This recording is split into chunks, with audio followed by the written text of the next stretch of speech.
ದರ್ಶನ್ ಅವ್ರ ವಿಚಾರಕ್ಕೆ ಬಂದರೆ ಅವರು ಸ್ಟ್ರಗಲಿಂಗ್ ಆ್ಯಕ್ಟರ್ ಆಗಿದ್ದಾಗಲೂ ನೀವಿಬ್ಬರು ಸ್ಕ್ರೀನ್ ಶೇರ್ ಮಾಡಿದ್ದೀರಾ. ಅವರು ಒಂದಷ್ಟು ಹೆಸರು ಮಾಡಿ ಸ್ಟಾರ್ ನಟ ಅನ್ಸ್ಕೊಂಡ ನಂತರವೂ ಸ್ಕ್ರೀನ್ ಶೇರ್ ಮಾಡಿದ್ದೀರಾ. ಆಗಿಂದ ನೋಡ್ಕೊಂಡು ಬರ್ತಿದ್ದೀರಾ.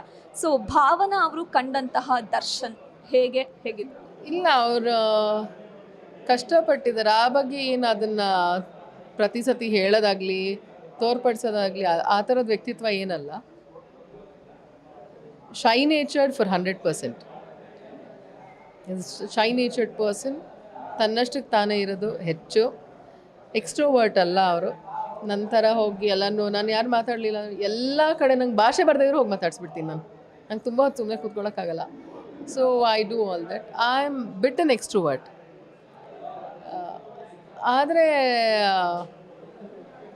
ಪಬ್ಲಿಸಿಟಿ ಆ ಥರದಕ್ಕೆ ಇಲ್ಲ ನಂದು. ಅಟೆನ್ಷನ್ ಸಿಕ್ಕಿಂಗಿಲ್ಲ. ಬಟ್ ಮಾತಾಡೋಕ್ಕೆಲ್ಲ ನಾನು am an extrovert. But he is to himself. ಅಷ್ಟೊಂದು ಹೋಗಿ ಅವರೇ ಹೋಗಿ ಮಾತಾಡ್ಸೋದು ಏನು ಸಿಕ್ಕಿಲ್ಲ ಅಂತೆಲ್ಲ ಹಾಗೆಲ್ಲ ಮಾತಾಡೋಲ್ಲ ಅವರು.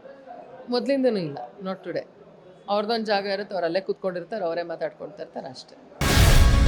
ಗ್ಯಾರಂಟಿ ನ್ಯೂಸ್, ಸುದ್ದಿ ಖಚಿತ, ನ್ಯಾಯ ನಿಶ್ಚಿತ.